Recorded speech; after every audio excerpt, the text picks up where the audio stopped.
I am back from a little bike ride. I'll probably put this bit of the film first. Normally I just film stuff and edit it so it's all in order, but I'm sick of painting. You'll hear that I'm sick of painting because I'll talk about it quite a bit. So today I can't do any painting anyway. I'm waiting for the paint to dry. So I went for a bike ride and I'll film some of that. I went to the little Aviation museum, which was pretty cool, and picked up a free magazine there. This is the museum. I wanted to go and see this propeller. So this propeller is off the aircraft of a guy called Will Scotland, who was one of the first aviators in New Zealand back in 1914, I think it was. Yeah, first flew Otaki 1914. And it was the first aircraft to make a cross-country flight in Australasia. So Australia and New Zealand. So that's pretty cool. And one of his first flights was from a field just around the corner from here, literally just up the road. I rode past it on the way home. I'll point out where I think it is. It's a bit hard to tell. And I visited another little roadside memorial plaque type thing to him as well. I'll show a bit of that. Oh, this is going to be the tool bag I'll keep in the Riley. It's a sort of military bread bag thing. It was all out of shape, so I washed it in really hot water and then left it sitting in the correct shape out in the sun. So hopefully it'll dry and hold that nice square shape. Bike's going well. I've got the carbs tuned pretty well now.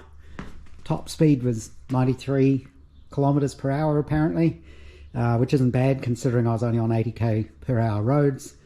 But I did notice as I was coming home, the clutch seems a little bit funny, and it was actually starting to make a few little kind of noises, which was interesting, a bit rattly. Maybe it thinks it's a Ducati or something. But where the little roadside memorial is, there's quite a steep driveway covered in gravel, so it's all slippery. So I was being really careful with the clutch, and I kept stalling it basically. It could just be me. I think I spent about an hour riding, so I'm quite tired. But yeah, something to keep an eye on. It could just be because it's all hot. It's all up to temperature now, which is good. So something to keep an eye on. Other than that, bike goes well, pulls well, no stuttering, spluttering, nothing like that. The other thing I did notice with the clutch is, and again, this could just be user error technique, sometimes when I was pulling away, either I was actually in second gear and not first gear as I expected, or I got to a point where the clutch was, but basically there was no power. The engine would die. So maybe the clutch just needs adjusting a little bit. I'm trying to remember if I put a new clutch in it. Pretty sure I did. So might just need a little bit of a tweak. I suspect it's just all wearing in and as it came up to temperature and all that kind of thing. But no, that was quite good. And I stopped in at Southwoods on the way home as well, to have a very close look at cars to make myself feel better about my shoddy paint job. So good. All in all, a good day. That's my test piece. I did try polishing it, but you can see I touched it this morning and left fingerprints in it. So it definitely wasn't hard enough. But that wouldn't have been long enough for it to dry, of course, because I painted it yesterday afternoon. It's been about 24 hours now. Because it's still cold, you know, the paint is still liquid. You can see. So it takes a while to go off. Obviously, the thicker or the more the amount of paint, the longer it'll take for that catalytic reaction to make it all go hard, I guess. If it's a thinner coat, of course, it dries much quicker. So I'm going to go and cut the grass now, I think, and then we'll upload this later. You'll note the other thing I did is I took that seat bag off the bike. I think it just looks way better without it. It's only a tiny little bike, so it needs all the help in the looks department it can get. And I just got this sort of pencil casey type thing, just to hold the tools and stuff on, just strapped to the side of the luggage rack thing there. And I got this backpack. This is just cheap from the warehouse, but it sort of expands, it opens up in the middle, and so I've been using that on the bike. And today was my big test with that, which is, can I fit a 6-pack of beer in it? And yes, I can, so that's good. Maybe I'll put a little hook or something up there so I can hang it up. That's probably a better idea, but it works well.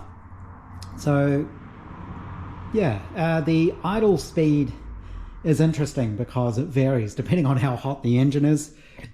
And the other thing I was finding is just practicing around home. Of course, it's quite easy to stall it, and if you crack the throttle really fast from a standstill, it still does bog down a little bit. But if you're a little bit gentle with it, it's fine. It just needs a chance to start building the revs. And yeah, like I say, the thing revs to 12,000 supposedly. So the plan is just get the guards bolted on the car. I'm going to give them a quick polish with the polishy stuff, which takes a little bit of the shine off. It's a bit hard to see. I showed Head Gardener, she couldn't even notice the difference. I can see it clearly. This is black and glossy. This is slightly dulled down. That's the look I want. And it'll take out any little nibs and bits and pieces. So I'm really looking forward to packing up all the painting stuff for a while and just get the car bolted together and ready to go for its final inspection and hopefully get it on the road. That's the plan. It's Monday night and I'm not doing anything because I had to go out and pick up a prescription.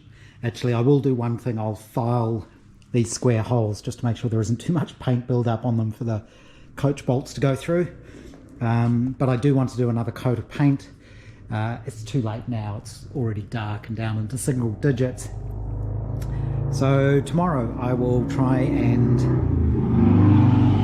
either finish up a little bit early or come out at lunchtime and work a bit later, which is probably better because it'll be warmer. Get another coat of paint on these, just one more. I think it was getting a bit cold when I was doing it the other day because it's gone a bit lumpy.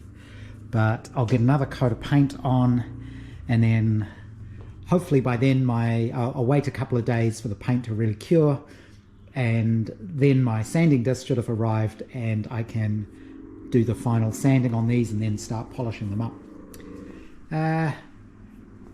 Yeah, that's really all I'm going to do tonight. This was the test piece after I did another coat over the top of it. I wanted to see if even after if you polish it, can you recoat it? And you can. Obviously I used wax and grease remover and got rid of all the old polish and stuff. So if they don't polish up, I can always put more paint on them. It's Wednesday night after work and not much of an update today because I'm not going to do much. I want to leave the paint for a little bit longer to make sure it really has gone off enough that I can sand it, and it has. That's one of the reasons I keep these little containers around with the leftover paint. That's from the painting I did yesterday, and you can see that's still liquid. That will set, that will go off. It just takes a while, especially given it's cold. You can see this is from Saturday. I was worried that one I mixed wrong and maybe it wasn't going to harden properly, but it has. It just takes a little while. The data sheet does say it can take 2 weeks at 20 degrees, 10 degrees to fully cure. So I want to make sure it's nice and solid before I sand it off. I am getting better. My technique is getting better. That's much smoother, and that was over a non-smooth surface. So I think my technique of using the oval brush end on to get a nice thick layer of paint and then just tipping off with the other brush really gently and keeping that brush dry works well. Interestingly, my 1890s book on coach painting mentions the same, that the guy who wrote that book prefers the oval brushes. And the other interesting thing in that book is this technique for storing your brushes, which this isn't some magical lost technique or anything, but they mention exactly this in that 100 and whatever year old book. They talk about drilling a hole through the paintbrushes and storing them in a with the bristles down in a container of water. I'm guessing that's just because what they were using to clean the brushes back then. So that hasn't changed for an awfully long time. My sanding discs arrived today as well, so I've now got the full set to be able to sand this stuff smooth. And I did quickly start the Honda just to make sure it started. It started fine. I still need to do the tuning on that. It must be very close though, because it does start pretty easily. So that's all I'm going to do today. I'm in town tomorrow for work, so I won't get anything done tomorrow night. I don't know if I'll start sanding on Friday because it's a horrible, long, messy, annoying process. So that might be a weekend job, which gives the paint a good, what's that, 3 days, just to make sure it is fully cured before I start sanding. It's the weekend and I really just want to get these guards done. I'm kind of sick of it, sick of painting. I think I've mentioned I hate painting a few times. I did have a go at sanding, I can't tell which rag's which now, sanding back my test piece just to see how it would come out. And the problem is the paint, the different layers of paint, I don't even know if you can see it, have slightly different shades of black. So when you sand through, you get these patches, which are really kind of annoying. This is where I got to after sanding it all the way up to 800 just to see what would happen. I haven't fully sanded all marks out of it from each stage. I just wanted to see. The other thing I did is I ended up sanding through where there's a bit of pitting. Again, I don't know if you can really see that. This is what it looks like after you go over the guard with 200, and you can see all this patchiness, and I can't polish that out. So I think what I'm going to do, this was just one of the guards that I've just straight painted, brush painted, and I just wanted to see what would happen if you tried polishing it, and it's okay, it comes up all right. So I think what I'm going to do is just sand them all with 240 grit, which is what this one is taken to, which is the grit you need to sand it to put another layer of paint over it. And I'm just going to brush on another layer of paint, because also you can see I did manage to go back through the primer and call it done. Stuff doesn't really polish well. It's not like normal paint.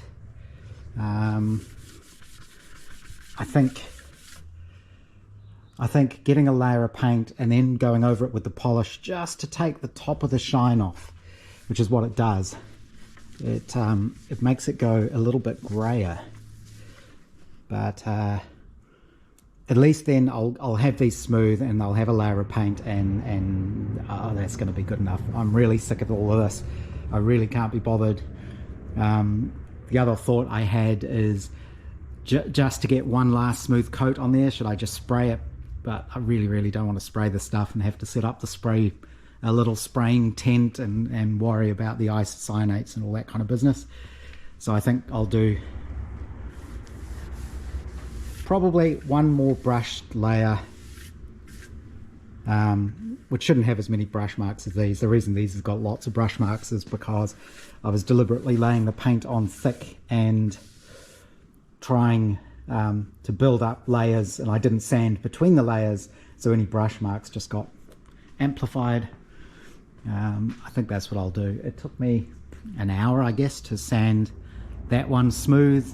At least it is smooth. It is smooth and flat, and it looks right, so that's good, I suppose. But yeah, I don't know, if I'm only doing one coat, maybe I can just spray it.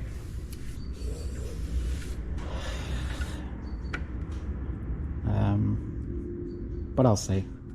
And again, what I'm going to do is I've tried putting some wax on this to see if that makes a difference. I mean, it definitely looks like old paint like that, but that's a bit too old. So I'll wax and grease remove everything off that and use that as my test piece again. But I think now I've done enough of the brush painting that I can probably get a pretty good final coat. It's probably going to have brush marks in it, but like I say, trying to sand them out, it just goes all funny with this paint. So that's what I'll do. I'm just going to do it now. I can't be bothered filming more of this. I have got the Honda out there because I want to play with that as well, but that's been difficult as well. So I'm just going to go back to sanding and then that last final coat of paint. So I think that's it. I've had enough of painting. These are going to end up being looking brush painted, but I don't really care anymore. I did the best I could. They will be smooth, but they will have little bits of brush mark in them. I will kind of polish the top to get any little nibs out and just take a little bit of the shine off. But I think that's the best I'm going to be able to do with these at the moment. I really just want to get the car on the road and be able to drive it. So brush marks in the guards aren't going to stop me doing that. I think Head Gardener has a few holes for me to dig or something, so I'm probably going to go and do that for a bit. And I might actually take the Honda out on the driveway, that is, and see if I can get that tuned up a bit better. It's definitely brush marks and things, and one of the guards has a bug in it, of course, which, typical. I've done all of these coats of paint, never had any insects in any of them, and then I do what I want to be the final one, and of course a bug lands in it. So I'm over painting. But I did take the Honda out and I have that tuned reasonably well now. Just using the method it suggests in the book, which is you basically turn the mixture screw until you get the highest RPMs, and then you have to adjust the RPMs back to get it to the idle speed. On this it's supposedly 1400 RPM, but I find it's a little bit too lumpy down there, so I've got it a little bit higher. It's a bit hard to tell because the needle's not very smooth, so it's close enough. Let's say it's between 1500 and 2000. So I'm just going to finish in here for the day, I think. I need to get on to some of these other projects again, like that bogey bike and my little steam engine thing. I made a bigger flywheel for it, and I'm going to run it on these spring belts. I actually got some of the proper Mammoth ones, which are smaller. And I don't think it's going to run off a single belt. I think that's not enough gearing for it. So I'm going to have to run a second shaft and 2 belts, which is how the little Mammoth steam cars work. The traction engines use a single belt, but they've got a really big rear wheel, and it drives around the outside of the wheel, so there's quite a lot of gearing down. And I also got from AliExpress some brass plate to make the little burner.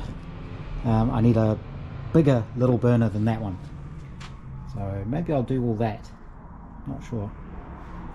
This is a little lolly jar, and because Head Gardener can't be trusted around sweets and lollies and things like that, I have to ration them. So the strong box here is full of lollies, and I ration them out every week, otherwise they would not last. But done some gardening, planted some trees, moved some dirt. I think I'll clean up. I still have all these containers, so you can see how many different coats of paint I've done. But I think I can safely throw these out now. This is definitely the best method to store the brushes. Keeps them clean.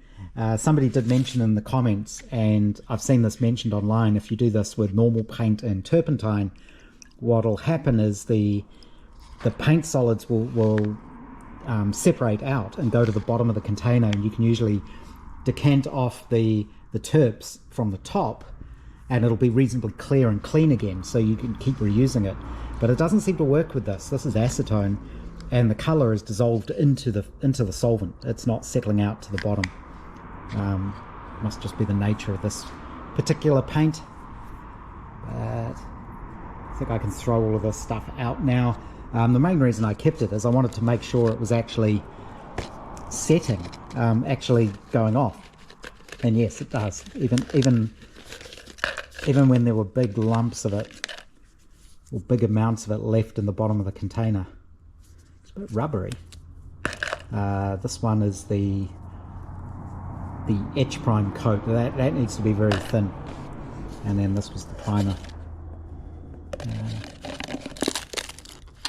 Let's see.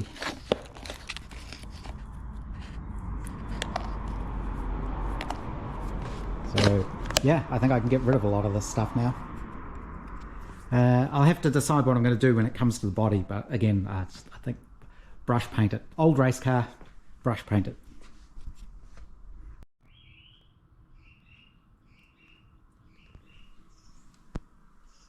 And there's her ration for this week. So, lock it back up.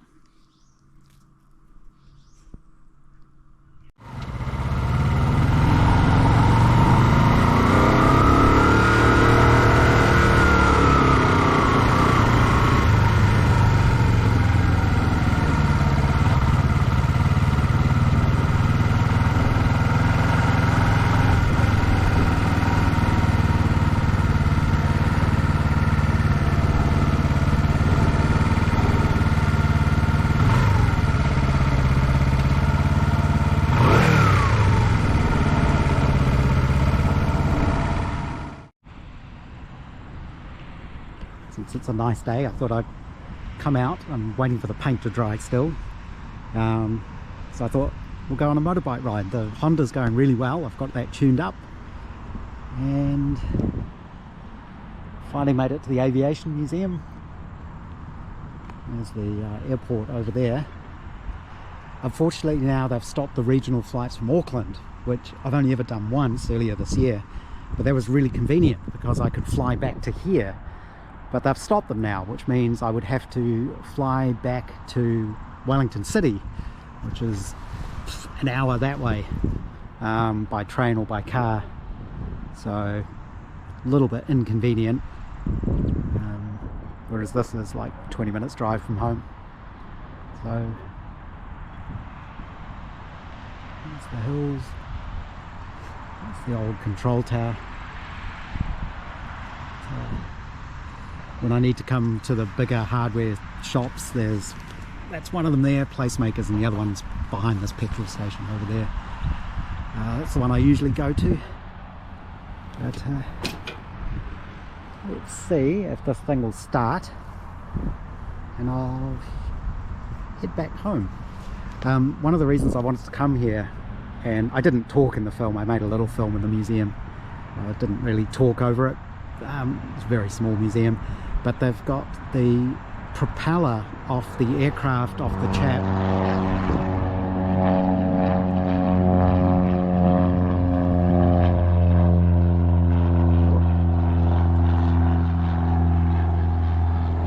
I've been here for about an hour, and that's the first plane I've heard take off. So it's not a very busy airport. It's probably Aero Club or something. But yes, they've got the propeller from Will Scotland's plane, and he was a guy who did some of the very, very first flying in New Zealand back in, I think it was 1914. And he started off from a field that's not far from where we live, like literally just up the road. And there is another monument to him, which I might see if I can find that on the way home. It's a little bit past home, but I can head up, pick up some beer and come back maybe.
I'm out and about and going past, I thought I'd stop in at Southwards, which probably isn't a surprise.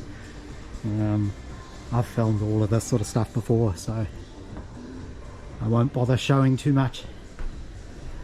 But, it's always interesting to see what's changed. There's obviously something going on over there. Is that an Aston Martin, I guess? And they've moved some things around here.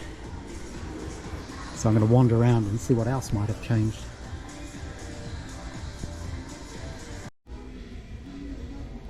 So since I've been suffering painting for so long now, I thought I'd come and have a look at some of these older cars and see if any of these show evidence of coach painting and brush marks and things. Obviously I don't know if it's original paint or not, they could have been repainted, but this one is a 1914 Fiat. What a nice looking little car. This one's definitely brush painted, and I don't know if you can see it, but if I get the angles right, you can see the brush marks in it, all up over the scuttle, front of the guard there, definitely. Maybe it's been touched up, I don't know, but interesting. This one, the paint is so far gone, it's hard to tell, but I imagine that one was as well.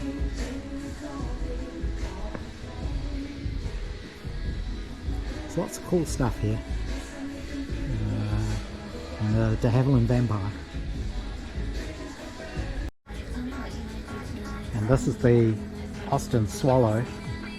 I've just realised all these speakers are playing different music. That's quite strange, they're not all playing the same music. I was worried about being demonetized, and then I remembered I don't really monetize these anyway, so that's fine. This one's definitely hand painted, but I'm not sure this is original paint, but you can see the paint runs in this one. But it looks fine.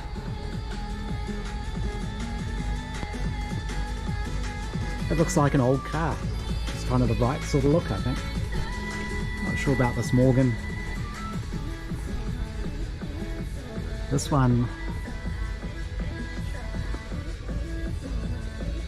one's been sprayed. You can see the sort of orange peely stuff, but there's actually bubbles under the paint.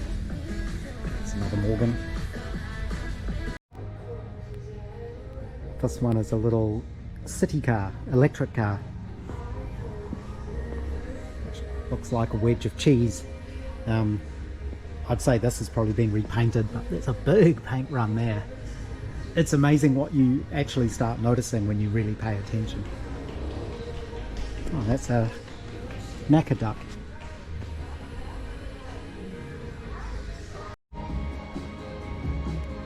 And this one's a Renault. And you can see brush marks in the paint on this as well.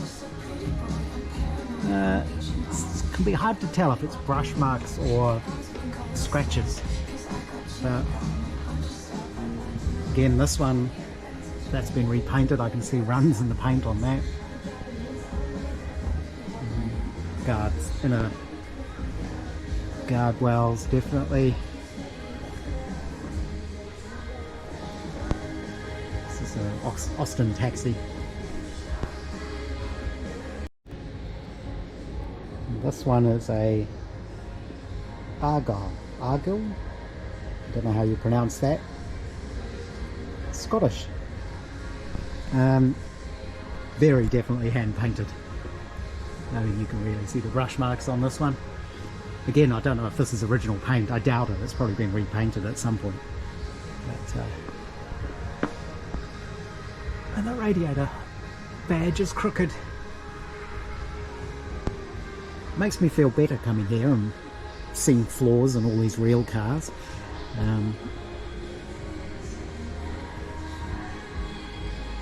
But yeah, it's very hard to know what's original and what's been touched up over the years. I would imagine most things have been. I would say this one's been restored.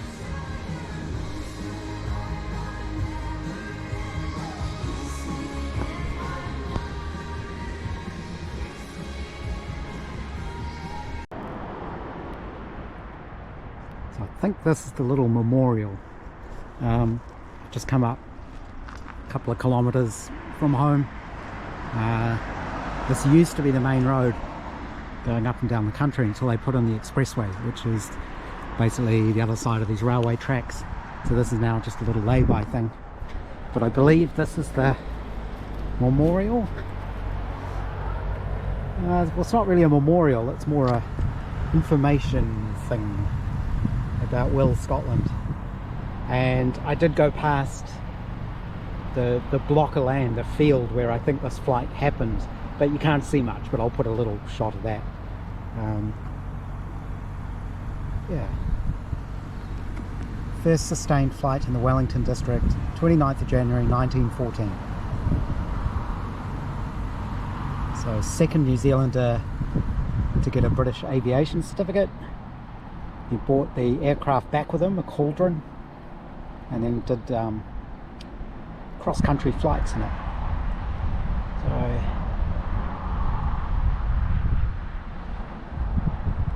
interesting. There's all this weird little local history, and there's actually, this up here is the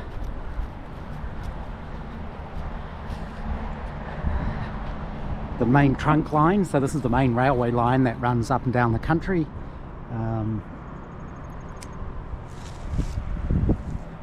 Nice little bridge there. Actually, this would be a good place to take photos when the steam locomotive goes past. And if I don't know that I will bother going there now because there's not much to see, but if I go up here and turn left and go around, there's actually a little airfield up there as well. I think it's a private airfield. So interesting. Just stuff around home. Bike's doing well. I do muff up the odd gear change and things, and I lose track of what gear I'm in, especially when I get right near the top.